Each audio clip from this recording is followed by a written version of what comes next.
right, this is Steve Sanson and Jim Jonas with Veterans in Politics. Hey, Jim, what's going on? Not much, Steve. Been a pretty uneventful week for me personally. Oh, really? Yeah. Why is that? Just working. Getting ready, working retail, so just getting ready for Christmas already. Well, you heard about the fight at the rally with Sharon Angle and Harry Reid, did you? Yeah, and I think it's kind of interesting the way the media is kind of, they're blowing it up into being more than what it really is to me. What you think it is? Hey, it's two people that disagree, and they made it seem like it was a brawl. Yeah, two people disagreeing is a brawl, I guess, these days. I thought a brawl was like with a dozen or so. Yeah, me too, but welcome to the new age media, I guess. Very good. And then we have the governor who got hit off of a horse. Well, he was on a horse and got thrown off a horse or something like that. Yeah. That's a sad day. Yeah, I didn't really hear too much about it.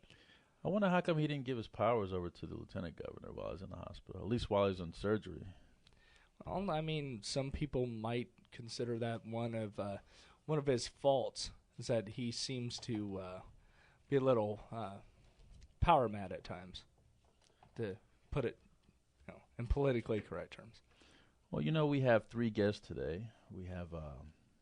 You have any other rants, though, by the way? No, actually, like you said, uneventful week.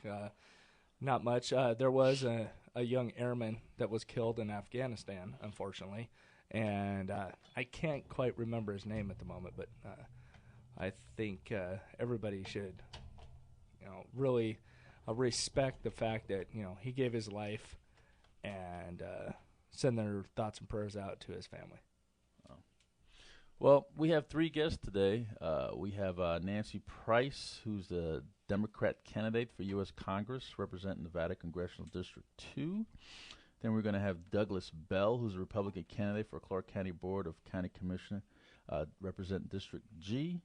And then we have Eric Morelli, who's a Republican candidate for Nevada State Assembly District 3. First, we're going to go with Nancy Price. Nancy, are you out there? Nancy? That's better. Oh, how are you? You weren't hearing us or what? No, I couldn't hear, and I can barely hear you now. Okay. How about now? Is that better? That's better. That's better.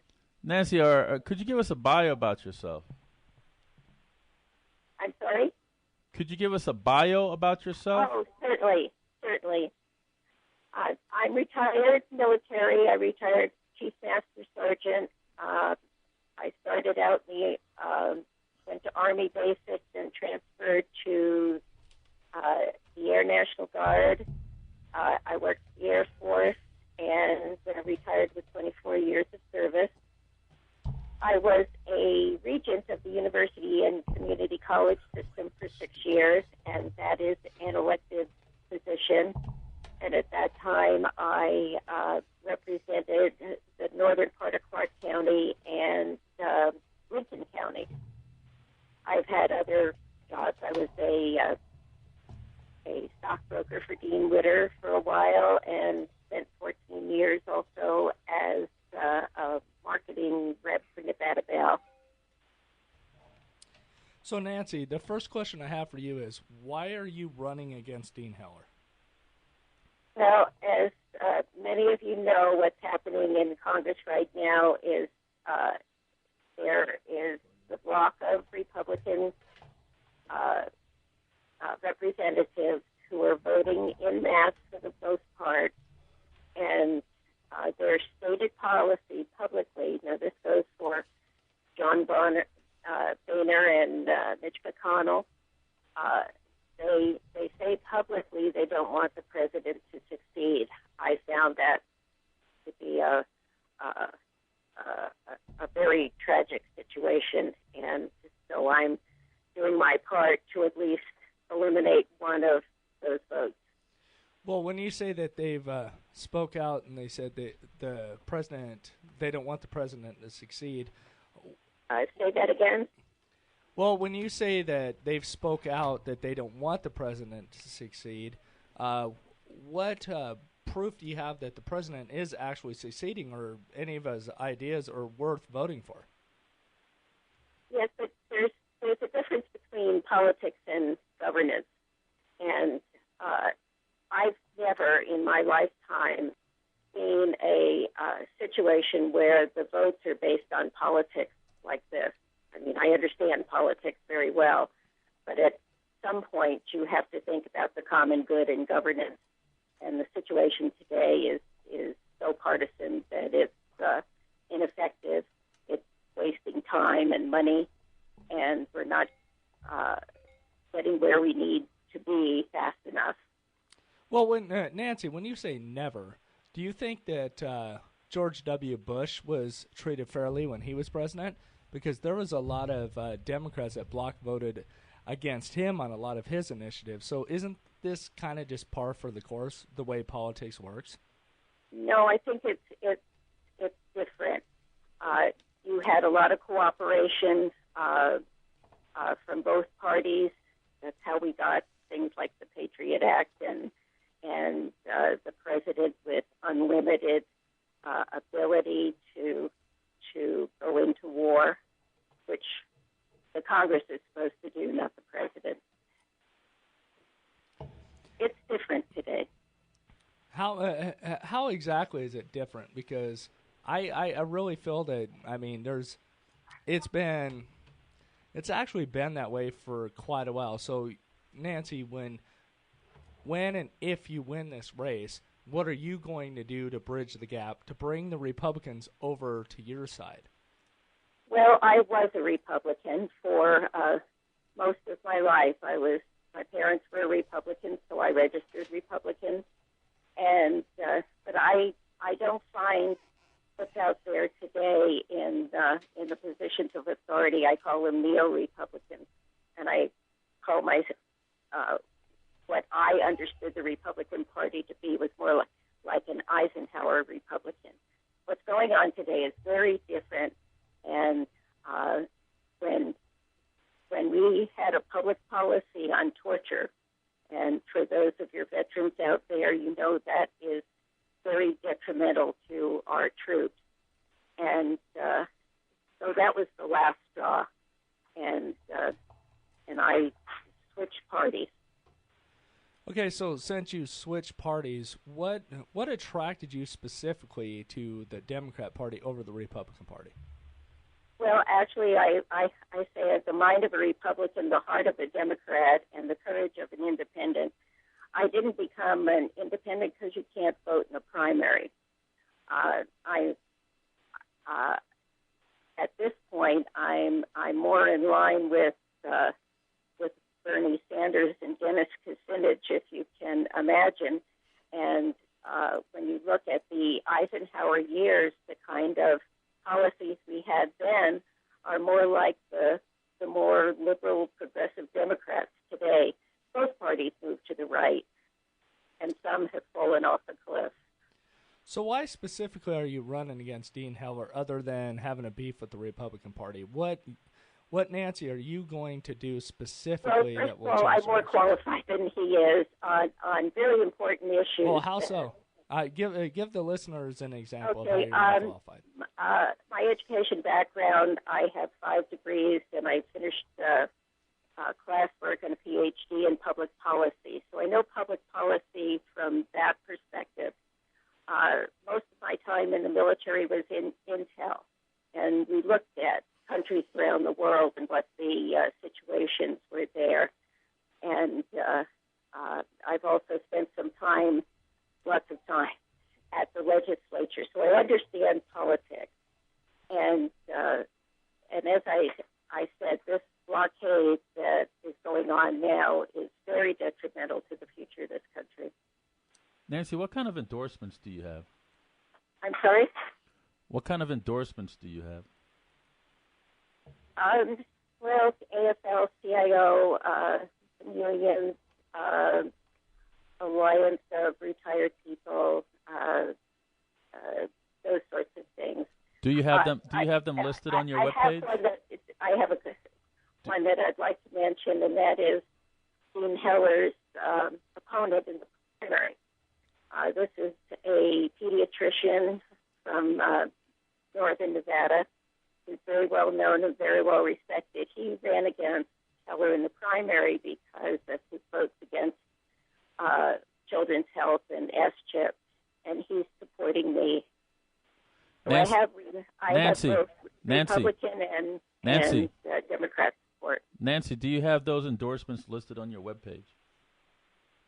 I have Coletti's and my Democrat opponent as well as Jack Schofield. Right, I see those. I'm looking right at your page right now. How come you haven't listed the AFL-CIO?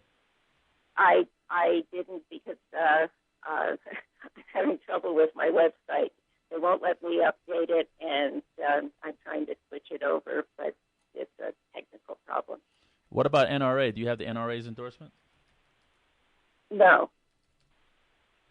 Did you apply for it or not? No. You did not. So, your opponent was a secretary. Nancy. I did speak to the. Nancy. Let me finish. I did speak to the Stillwater Gun Club, and they told me I was the first Democrat ever to address them. Okay. Nancy, your opponent used to be the Secretary of State. Doesn't that qualify him in somewhat for? Not on the international and war and peace issues, no. So what has he done that you don't like on those international and war and peace? Background, he spent years and years in politics and then complains about the government. Nancy, what has he done as far as international and war and peace that you disagree with? He hasn't done much of anything. Well, if he hasn't, Steve. He's part of that vote that's blocking progress, and most anybody who's following politics understands that because it's no is not a platform or a policy. Okay, so you say no. For political reasons. Nancy, you say no is not a policy, but basically all I've heard from you is no against Dean Heller. Give us some. No. I've known Dean Heller since he was in the legislature, and he's a nice guy and all of that.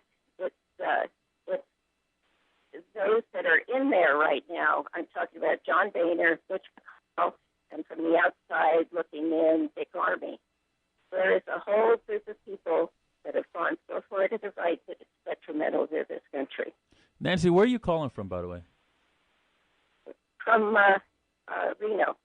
Oh, you're up in Reno. Yeah. Okay. I live in Sparks. You live in Sparks? What's the population of Sparks? I don't know. Have you been on this side of Clark County as far as these people in Congressional District 2? Well, I've been down there several times. I'll be down there next week, and then in 2 weeks I'll be down there again. As I said, I used to live there, and I moved back because I have family up here. Okay.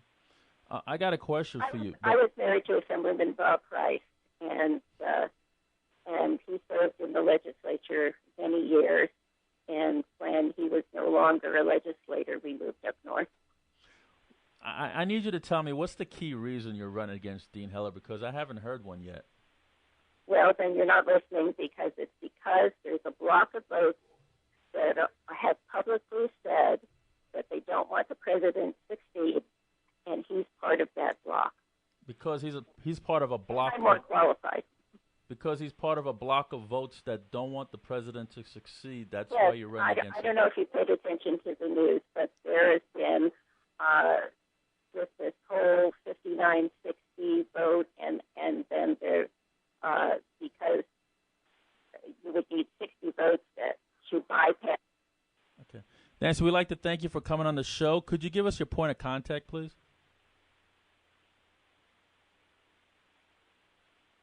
Nancy? Hello? I don't know. I think we got disconnected, Jim. Yeah, I think so too. Or maybe she didn't like us. Yeah. Question's a little too tough.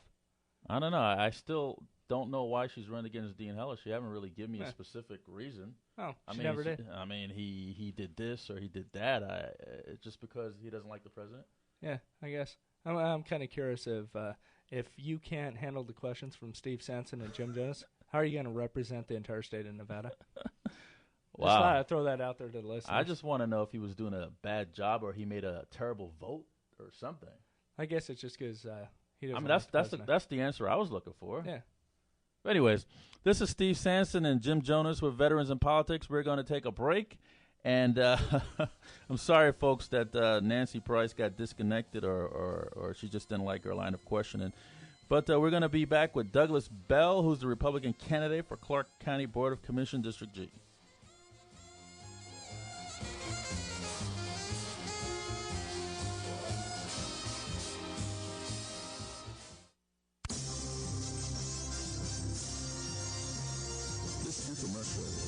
By the Veterans in Politics International. The Veterans in Politics mission is to teach, educate, organize, and awaken our veterans and their families to select, support, and vote intelligently for a better world and to protect ourselves from our own government and a culture of corruption and to be the political voice for those and other groups that do not have one. Remember, 1 in 6 Nevadans are vets. There are too many homeless vets, and more programs are needed at the VA. Every veteran service organization post should adopt a local homeless veteran. Funding of VA medical centers is inadequate, and building a VA hospital in Southern Nevada is moving at a slow pace. The budget has been flatlined for too many years. The VA is too quick to deny claims and too slow to help veterans gather records in support of claims. Local politicians ignore veterans and their issues. They perceive a lack of organization among their local veterans and that it won't hurt them at election time. Veterans too often vote party, not veterans' issues. All veterans should vote in every election. Local news media give inadequate coverage to local veteran issues and events. You must send your letters to the editor and voice your concerns. Please contact your members of Congress and Senate and urge them to co-sponsor key legislation in supporting our veterans. Please support the Veterans in Politics. To get more information, go online to www.veteransinpolitics.com. Support your local veteran groups. Please see me online. Checking out the Belly Dance Company. Where's it at? Factorbelly.com. That's right. We work our arms. We work our ass. We work so hard and had a blast. No matter what your favorite size. From Belly Dance, you'll be surprised. For cost schedule and location, log on to factorbelly.com. Hello, my name is Steve Sanson. I'm the president of Veterans in Politics International. This country and state are in trouble with budget cuts, unemployment, foreclosures, teacher shortage, dropout rates, terrorism, and a loss of military service members. The outcome of this election will profoundly affect families, both military and non-military. Military men and women are dying for other countries to have the right to vote. As a former member of the United States Marine Corps and the Army, I know how important it is to keep the voters informed. Log on to the website veteransinpolitics.com. All Americans of voting age need to not only vote, but research your choices. The Veterans in Politics organization has taken a proactive approach to supporting candidates who will have the courage to protect all of our freedoms and our Constitution. Visit our website at veteransinpolitics.com. Don't just talk about who you support. Research your choices and vote.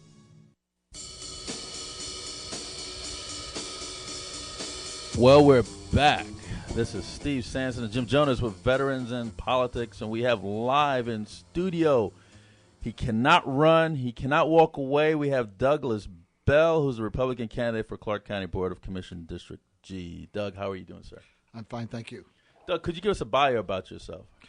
Well, I've worked in the public sector for 33 years, 30 years most recently for Clark County in the Department of Finance, where I was the manager of community resources, which was the portion of the finance department that was responsible for bringing in federal, state, foundation funds to the county and to the community.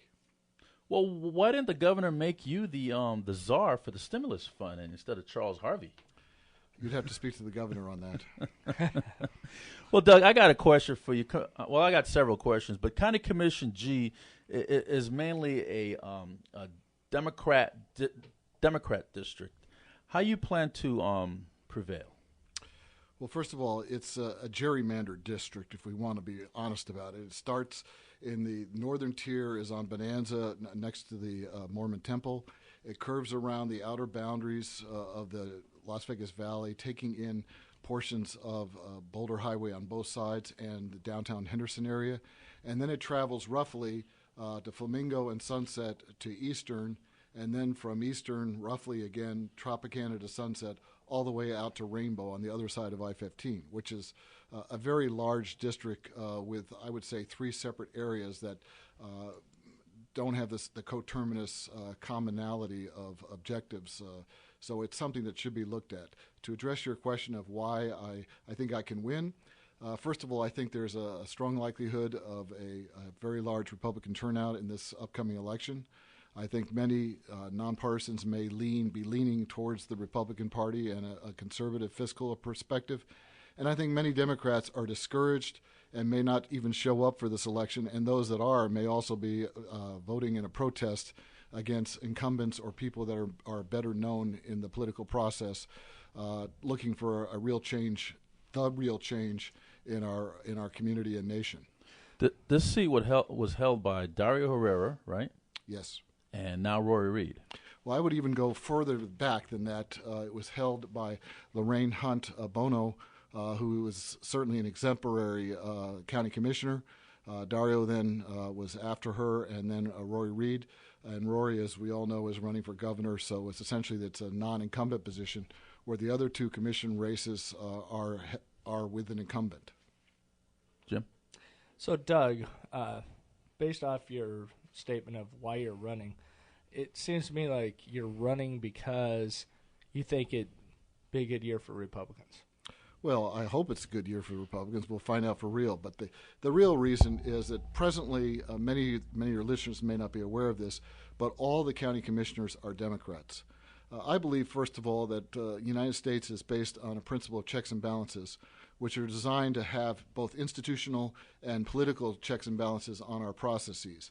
When you have 100% Democrats as county commissioners, I think you have a tendency to lean to many labor-related issues and don't always give equal say to business-like interests. So I believe it's time for a Republican to return to the board. The previous Republicans that were on were certainly Bruce Woodbury, who was an exemplary county commissioner, and he was termed out so that he couldn't continue, and Chip Maxfield as well. So both of these were very outstanding Republican commissioners, and I would like to follow in their model. Well, what you got to say about Steve Sisolak? He sure as heck going after those firefighters and their $500,000 retirement packages. You know, sometimes I wonder why Steve is not a Republican. He certainly leans to a business-like perspective, and fortunately for him, he seems to be voting on his own half the time because the rest of the commissioners may not feel as strongly about the issues as he does, and the result is he needs additional support on the board. And I would argue that if I'm elected, I will serve to the right of Steve in the sense of also bringing a conservative taxpayer perspective to the board. So that was leading into my next question is, you get elected, you're going to be the only Republican on the board. Just for the listeners, can you tell us how many Clark County commissioners there are? There are 7 commissioners. But let me add something that makes Nevada politics a little odd, to say the least. In the 30 years that I worked for Clark County, I had an opportunity to see Bruce Woodbury, as the only Republican, also serving as the chairman of the Board of County Commissioners. Now, that was certainly testimony to his uniqueness as an individual, as a consensus builder and a balanced type of individual. But that's really where... Like Governor Gwynn. Yes, sir. And that's where it's kind of odd when you have 6 Democrats and 1 Republican, and that 1 Republican is chairman of the county commission. Think about that for a minute. So, Doug, what kind of endorsements do you have? Well, so far, and again, this is one of those growing things that I've met with many agencies, but the ones that I would start with, first of all, was Veterans in Politics, where I was uniquely and honored to be one of the endorsements for this particular county commission race. I've also been endorsed by Lavose. I've won another endorsement that I was very pleased to receive was the Henderson Chamber of Commerce, which is certainly a business entity. I've also been recommended by Nevada Concerned Citizens, and the reason that it's a recommendation as opposed to endorsement is that they feel that I'm the best candidate, but I'm not as totally in line with all their religious perspectives, but at the same time they feel that I'm the best candidate. So I'm still looking for additional endorsements over time. It's a process that certainly will be looking to the editorial boards of both the RJ and the Sun in the near future. And I've enjoyed meeting with many agencies. In fact, when I met with the unions, that was a lot of fun because I told them the truth, and they really didn't want to hear it. And no surprise, I didn't receive their endorsement. Yeah, I was going to ask you, did you approach the AFL-CIO? I believe that if one is elected to a public body, you represent all the people. And as such, you shouldn't just cherry-pick endorsements. You should meet with everybody who wants to have an opportunity to meet with you and look them in the eye and tell them what you're going to do. Because otherwise, if you are elected and you haven't told them what you're going to do, then that's really not fair to them. But when I talked to them, it was very clear that they were in a state of denial about the condition of our economy. We are clearly in a critical storm situation where our property taxes are down as a result of the real estate bubble. Our gaming taxes are down as a result of not as many people coming to Las Vegas to enjoy our tourism and gaming economy. And certainly our sales tax are down because we've overbuilt in residential, commercial, and industrial, and even now casino development. So it's going to be some time before this is absorbed. And the consequence is there are less government revenues, and many of these collective bargaining agreements were negotiated when the economy was doing very well. And now that it's tanking, it's time for a retrenchment and a shared sacrifice on the part of the government unions, and many of them are unwilling to do so. And equally unfortunate, the Board of Commissioners has not been as strong as they should have been in pushing for more wage concessions. As an example, when they approved the budget, they took money from the capital fund and put it in the operating budget at a time when in the newspapers it was already reflected the county commission was looking for 300 layoffs. But by doing that particular budgetary transfer, essentially it took the pressure off the board to make the layoffs to make the budget work. And as a result is when you go into collective bargaining negotiations, and an arbitrator is going to look at and say, where's the beef? You've already covered it. So by doing that step alone, they really hurt the county commissioners' negotiating ability to obtain additional concessions out of the labor unions. Doug, go ahead. No, I just had one final question this time, Steve. Jim doesn't know what final means. Yeah. So do you think that, besides the fact that the economy took a downturn, obviously, do you think that unions have played a part in continuing that downturn?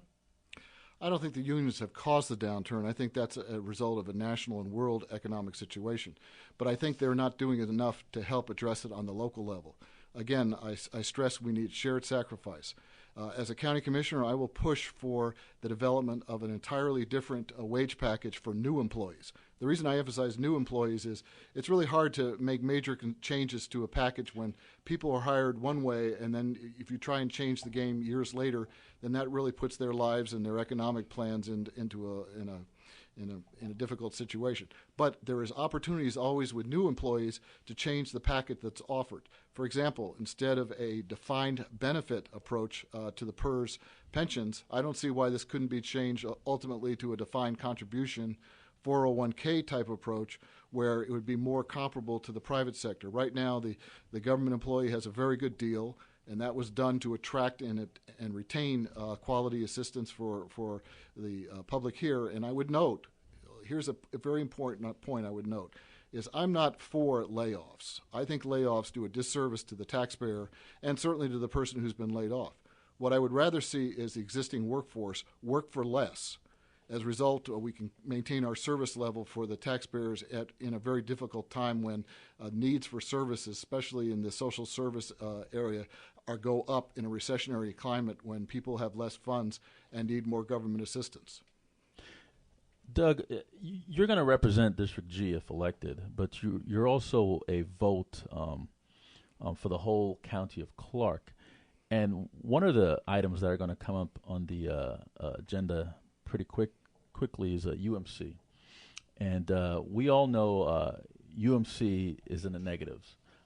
One is because of the kidney dialysis that illegal immigrants have been using. And a lot of people wanted the UMC to be privatized, and some want it to be a training hospital. What would your vote be when UMC comes up for a vote? Well, first of all, I think we need to see UMC in the larger context of healthcare in Southern Nevada.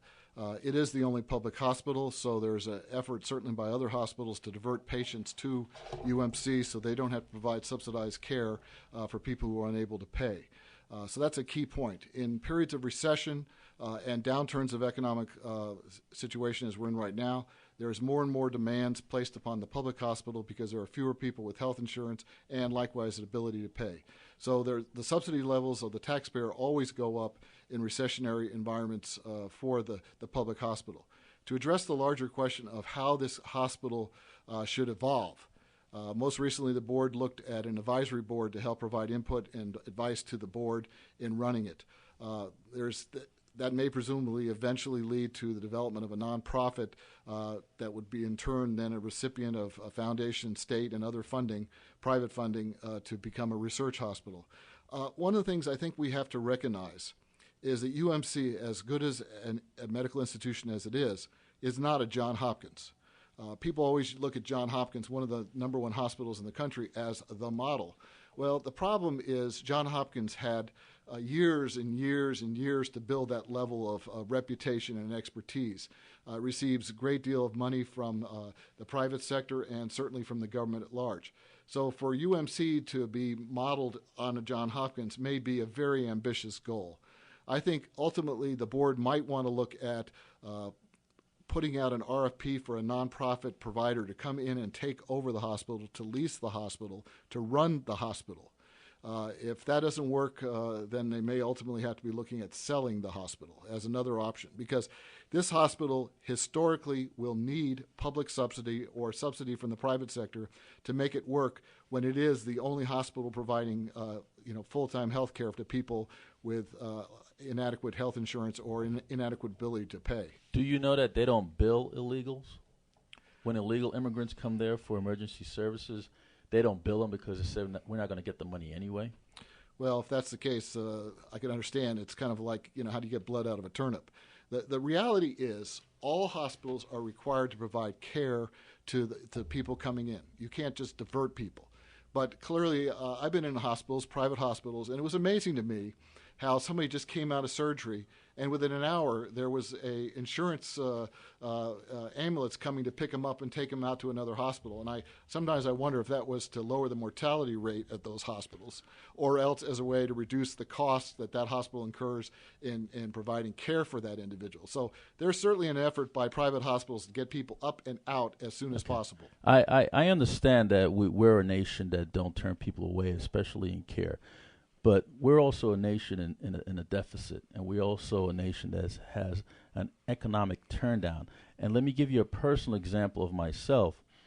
I pay over $800 a month in medical insurance. And then on top of that, I got to pay a copay when I go to the doctor every single time.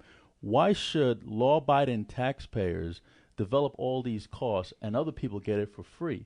And to add on to that, one of the county commission candidates who's running another race besides yours said that no one from the county commission has went to ICE and said that we have an illegal immigration problem. He said that he's going to be the first one to go to ICE to say that we have an illegal immigration problem. I have no problem with legal immigration. I am one who was born in the country of Jamaica, who got my citizenship in 1989, who served 12 years in the U.S. military, and still actively involved in community service right now. Now, why should other people from other countries come here illegally and get all the benefits and gifts that this country offer, and the ones that were born here or the ones that are legal here don't? What are you going to do about the illegal immigration problem that faces our county? Well, clearly it is a problem. And, we've had a lot of discussions at the political level, and I think the most recent vote that came before Congress on the DREAM Act was just another example of it. When it comes to the whole larger context of illegal immigration, let me just tell a little story that I think really is kind of interesting. The county commission at one time was looking at potentially setting up a day labor shelter to have exchange between contractors and undocumented workers, similar to some of these day shelters that were done down in California. And I remember I was attending a meeting on that, and I had an opportunity to talk to their expert who came in, and my answer to them, I just asked them one question. They said, "What's that?" I said, "If government is involved in helping to do these day work shelters, isn't that aiding and abetting criminal behavior?" That was my question. I mean, to me, that was going right to the sum of the issue. And, of course, their answer I thought was kind of anemic, which was don't ask, don't tell, which is no public policy, certainly as it relates to illegal immigration in other areas. But one thing I think we have to acknowledge on the larger issue of immigration is this needs to be done at a national level. As much as many people are enamored with the Arizona law, we have to recognize that Nevada is an economy based on tourism and gaming. We already have an over 14% unemployment rate. If we were to model and imitate the Arizona bill unilaterally on our part, we might see an increased boycott of people coming to Las Vegas, which would further exacerbate our unemployment situation. So as much as I personally support the Arizona bill, I have to acknowledge that it needs to be done at a national level so that Nevada doesn't become a specific target, an economic target for boycotts, as unfair as that is. So the larger question is, we need to provide care because that's a basic human compassion issue, but we don't need to be doing it forever and ever for people. And right now, many people may not be aware, and I jokingly refer to it as a hospitality grant. When the Metro houses people at the county jail, we do receive funds from the federal government for the housing and care of those inmates before they're sent back to Mexico. So now it doesn't have to be Mexico. I mean, when I say illegal, it could be any country of origin. And another thing, how many tourists or illegal immigrants? There's hardly any. Usually they come here on a visa or a passport if they come from another country, or they're usually here to spend money. A lot of the illegals here is not spending the money here, is taking the money and taking the services from the Nevadans that are here in Clark County. Well, two points. They're not giving us anything. They're taking it. Well, but here's the thing about a lot of illegals. Some of them overstay their visa. So some do come into the country by the visa, which is important because that means when you're in a plane, you're jumping any fence that would be established on the border. So, visa violations are a key element as well as just people coming in. It's always going to be a challenge for this country. But one of the things that I think makes immigration different, and again, I use Mexico as an example because most of the people coming in are illegal, are from Mexico on a percentage basis. So forgive me if I don't include everybody else in the rest of the world, but in terms of being the core issue. One of the things that makes Mexico immigration different than the rest of the country is when people came from Europe or came from Asia, they had to cross an ocean. So it was a physiological difference, a geographical difference, and then they came into the country. They really put their roots here to stay here. In the Mexican immigration and Central America issue, it's people can drive a truck back. So there's a different relationship. Well, Doug, we're going to have to go. I'd like to thank you for coming. And I'd like to let all of our listeners know that Veterans in Politics has endorsed Doug Belf, the Republican candidate for Clark County Board of Commission District G. And we'd like everybody to go to the voting booth October 16th to the 29th and November 2nd to vote for Doug Bell. Doug, could I get your POC, please? POC. Point of contact. Oh, thank you. You're talking military stuff here.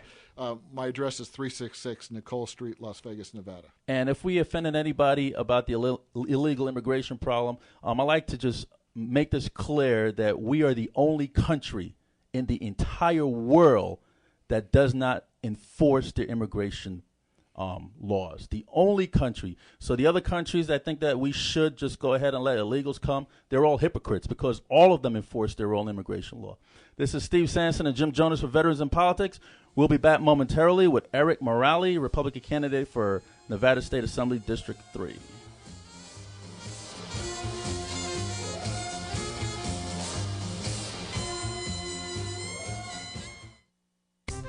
Hi, my name is Ken Walther, and I'm the conservative veteran small business owner, candidate for Assembly District 18. I ask you to visit my web, ken4nevada.com. That's Ken, 4nevada.com, to see what my issues and plans are.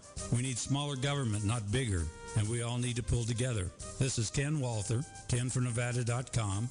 Join me in taking Assembly District 18 back for the people. I approve this message. Thank you. Paid for by the Friends of Ken Walther.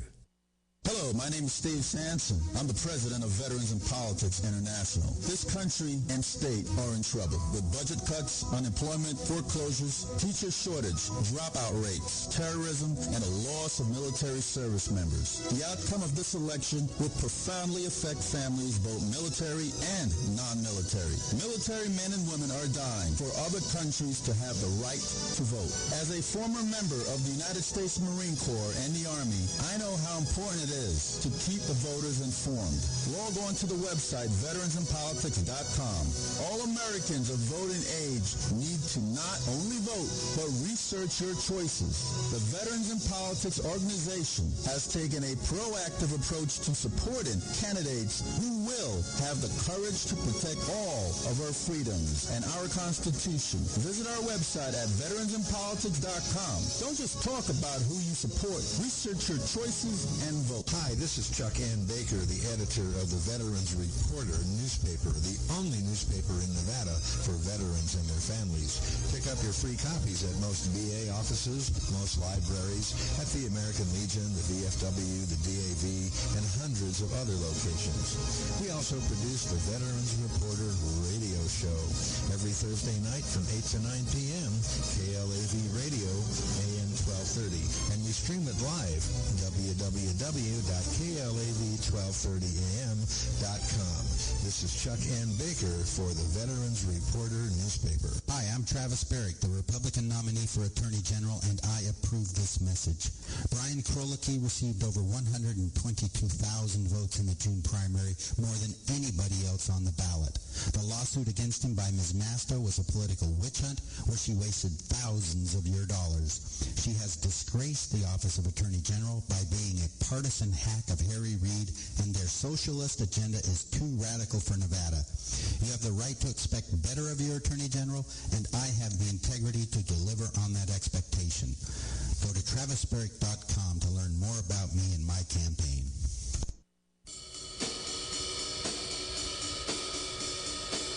Well, we're back. This is Steve Sanson and Jim Jonas.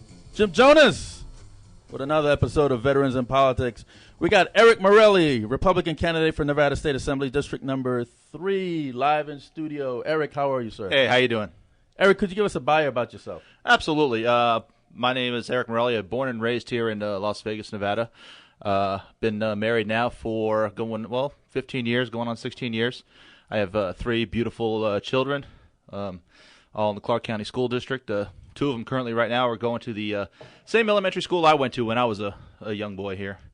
And we're very happy the way things are going. But yeah, that's me. Eric, why are you running for Assembly District? Why are you running for the legislators for? Because what you get, like a couple $1,000, what, $7,000 I think it is, for 4 months of your life in Carson City? Why do you want to do that to yourself?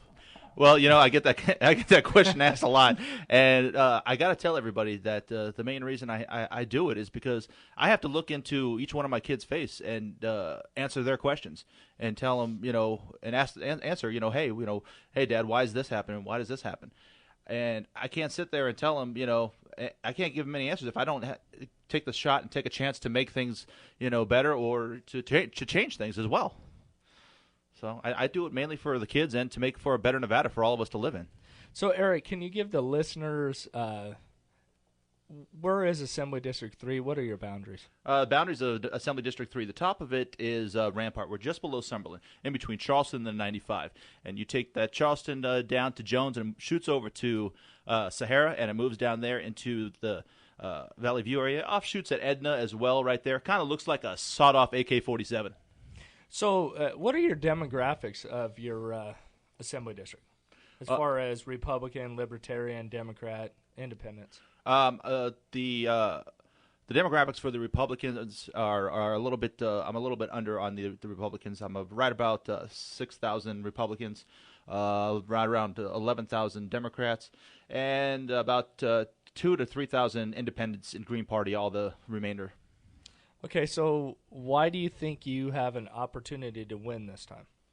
Well, for the same reason I thought I had the opportunity to win that last time, because I'm going out there and I'm knocking on the doors and I'm talking to the people. Really, that's it. I mean, there's a lot of concern out there, and people are wondering, where their next paychecks are coming from, if they're going to have one. So it's a very volatile environment out there right now. Your three main issues you have on your website is jobs, the economy, and education. Yes. That sounds like the three things that everybody runs on. Do you have anything that's unique? Why Eric Morelli decides to run for a state legislator? I don't know how really unique it really can be, but personally, my biggest issue is to make sure that we here in Nevada have a good education system, because I'm vested right here with my own children here as well. So, I mean, that's the biggest portion for me, to make sure that our education system can be improved and made to be a superior education system, so we can get a higher graduation rate out of the kids that come through our education system and the schools here. Because I know that when good teachers and good educators apply themselves and parents participate, education can be a great thing for everybody involved. I always tell people that education should be the number one. And the reason why, because there's no company that wants to move their industry in a state that have stupid people. Because if your populace is uneducated, you don't want to move a business here, and you're gonna hire all stupid people, and then you're gonna put your kids in classrooms that are gonna be taught by stupid people. Exactly. And that's a very true statement. And if I was a business owner or CEO, I wouldn't want to move my business to a state that is 49th out of 50 in education. That means my kids are going to be stupid, and my employees are going to be stupid, and it wouldn't be a win-win for me. So I always tell people that education should be the number one issue, and then the jobs will come. And then the economy will get better. I'm sounding stupid now. Well, educated people create jobs, and that's what happens. Educated people create jobs and know how to make jobs. So absolutely, education is, again, for me, is a vital important. I mean, even at my kids' elementary school, I'm vice president of the PTO there, to make sure I stay involved with my kids' education and the education that they're at the school as well. It's very important to our family. So being a legislator, how would you improve education? What would you do? Would you break up the Clark County School District? Have you went to the superintendent search? I believe they have down to 2 finalists right now. Have you met those 2 superintendents? I have, and I'm not impressed at all. I know Terry Janison. I've talked with her at length with a lot of stuff, but I am I'm very unpleased. With the 2 finalists. With the 2 finalists, yes, because the one that was actually any good went and took a good job. How about Jim Rogers? Should he have been the superintendent for $1? No. Okay. No. Well, I'm glad, because you know what? Because if I ask some people this, and education wasn't one main topics, they'd be looking at me like, "Oh, I don't know who the finalists are," and that's what I thought I was going to get from you. But you're just giving it to me back. I commend you for that. So, as a legislator, what would you do to improve education in the state? In my view, the way the policies are written for the schools need to be changed. They need to restructure how the schools get to basically dole out their education. Basically. Would you break them up? Would you break up the school district? I don't think that's a necessary yet. Charter schools, I think, are great. Okay. How about this? How about if you live in this area, you got to go to the school? Would you get rid of that? I would get rid of that. I think school choice is a vital accompaniment to an education, because if you go to a school and your child goes to a school that you feel is not giving your child a safe, good education, and you have no choice but to stay there, how fair is that to you and your child getting a good, solid education to be a productive member of society? That is not fair. Go ahead, Jim. No, I agree with you, Eric. So, as right now, they're saying that we are going to face a $3 billion budget shortfall this next legislative session, and education takes up 60% of that budget. What are you going to do to make up for that $3 billion budget shortfall and still at the same time improve education, which is so important to you? Oh, I'm just going to print a bunch of money. You're not the federal government. You're the state darn government it. now. You're not running for U.S. Treasurer. Yeah. In fact, that's an appointed position by the president. Oh man. Well, there's a huge shortfall, and Could you print money? Oh, go ahead. we can talk. But I mean, the huge budget shortfall is unfortunately a dire consequence of the way the legislature has treated the budget the past few sessions. Instead of being responsible with our tax dollars, they've decided to go ahead and increase the budget every single session over the past since 2005. They keep exponentially increasing the budget. That doesn't help as well. Going in and trying to eliminate programs and maybe cut salaries and things like that are great ideas and things that can work, but we need to find out how and where those things are going to be productive. We need to find out what programs are no longer efficient, no longer actually are productive, and are they still cost effective as well. There's so many programs that that have been added that we need to find out if those programs are really vital, and the ones that are already existing, are they still producing results, and are they making the state money as well? So, Eric, did you happen to read? Do you know who Chuck Muth is? I do know who Chuck Muth is, yes. He wrote an article in the RJ last Sunday that I found was very interesting. When they're talking about this $3 billion shortfall, that's based on state agencies are asking for $8 billion, right, for the next biennium. Correct. And people believe that we're going to get $5 billion. So that's where that $3 billion shortfall comes from. But actually, we only need $6.5 billion to run. So how irresponsible is it for state agencies to ask for an extra $1.5 billion when we're only going to get $5 billion in revenue? Is there anything you can do as an assemblyman to stop that? Well, when you can say no. Yeah. I mean, plain and simple. You can say no. Just because they ask for the money doesn't mean they get the money. I mean, I can sit here, hey, I need $20. It doesn't mean you're going to give me $20. Right. I need $20. So do I. I mean, But, I mean, just because people ask doesn't mean they have to automatically get. Right. Okay? They have to be proven on why, and the money you're already getting and receiving, is it already working for you? And as a matter of fact, that same money, if you got a little less, would you still be able to do the same job you're doing now? So, I'm asked that at my job every single day. Yeah. I know I'm sure you are, and I'm sure Steve has been asked the same thing. I know lots of people, my friends, have been asked to do a whole lot less and a whole lot more for a whole lot less. All right. Well, we're running out of time. I had a couple more questions for you. I wanted to know if you would like to have a new revenue source, such as probably making marijuana legal and taxing it, and getting a state lottery in the state of Nevada. But we don't have any time for that. Would you? I'm all for new revenue sources. Absolutely. Okay. Eric, it was a pleasure having you on the show. Hey, thank you very much. And could you give us your point of contact? Absolutely. You can go to my website, www.electerictoday.com. You can find me on Twitter at Eric Morelli, or you can call me at 702-275-0631. Well, for all those listeners out there, I just want to say I support Eric Morelli. Thank you, Jim. I appreciate that. This is Steve. This is Steve Sanson, Jim Jonas, with Veterans in Politics, and that was Eric Morelli, Republican candidate for Nevada State Assembly District 3. Until next week. That I'm proud to be an American, where at least I know I'm free, and I won't forget the men who died, who gave that right to me. And I'm glad. Voice of Las Vegas and beyond.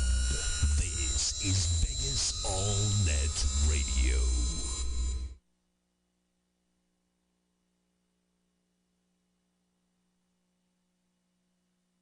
From FSN, I'm Ollie Barrett with the Weekend Review. Athletes began to arrive in Delhi this week ahead of a Commonwealth Games, beset by stumbling preparations and concerns over security. Some nations' teams delayed their travel to India because of the poor state of the athletes' village. Organisers insisted everything would be ready on time for the October the 3rd opening ceremony. US President Barack Obama urged commitment to the Middle East peace process and asked regional players to support it.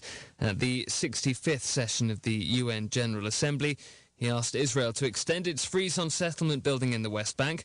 The US leader also called on Iran to cooperate with the international community, end its nuclear program and return to talks. His Iranian counterpart Mahmoud Ahmadinejad later prompted a mass walkout from the hall as he spoke of conspiracy theories surrounding September the 11th. President Obama, though, called on Israeli and Palestinian leaders to compromise and take serious action to broker a peace deal. We know that there will be tests along the way, and that one test is fast approaching. Israel's settlement moratorium has made a difference on the ground and improved the atmosphere for talks. Our position on this issue is well known. We believe that the moratorium should be extended. We also believe that talks should press on until completed. Now is the time for the parties to help each other overcome this obstacle. America's central bank expressed heightened concern about the pace of economic recovery this week. The Federal Reserve indicated it's willing to act if required to do so, as Malcolm Brown reports from Washington. The Federal Reserve is worried that very low inflation threatens the U.S. economy's slow recovery. In a statement issued after a regular meeting of the bank's Federal Open Market Committee, the panel indicated that inflation is lower than it would like from a jobs and price stability perspective. Despite predicting only a modest pace of recovery in the near term, there was no announcement of new steps designed to help things along. The policymaking body says it will monitor the outlook and step in with additional measures if needed. The US Senate this week blocked the passage of legislation which would repeal rules that discriminate against gays in the military. Democrats had hoped to repeal the so-called Don't Ask, Don't Tell policy, which stops gay people, lesbians and transgender personnel from being open about their sexual orientation. Senate Republicans voted unanimously to block further debate on the matter. The repeal of the policy was one of President Obama's campaign promises, and White House Press Secretary Robert Gibbs said the status quo is unacceptable. We hear all the time about the procedural hurdles that many Republicans want to throw into this process. The president obviously continues to urge Congress to act and is working as well with the Pentagon to see this come to fruition. So I don't think this is the end. This is FSN. The US recession ended in June 2009, according to the group responsible for deciding when recessions begin and end. The declaration makes the last recession the longest since the end of World War II. From Washington, Daniel Wrenches reports. It started in December 2007 and now, according to a committee of the National Bureau of Economic Research, it ended 18 months later in June of 2009. The reason it's taken a long while to determine that date is because economists involved needed to examine the data after that date to ensure that it constituted a sustained recovery. If there were to be another period of falling economic activity over more than a few months, then that would constitute a new and independent recession. Currently, many Wall Street watchers think the risks of another recession, known as a double dip, have abated, though the current high level of unemployment remains a concern. Daniel Wrenches, Washington. Christine O'Donnell, the Tea Party-backed candidate who won a surprise victory in last week's Republican Senate primary in Delaware, has made light of her claim that she dabbled in witchcraft as a teenager. Video has surfaced of O'Donnell, who's running as the Republican Party's nominee for a U.S. Senate seat, admitting she had what she now describes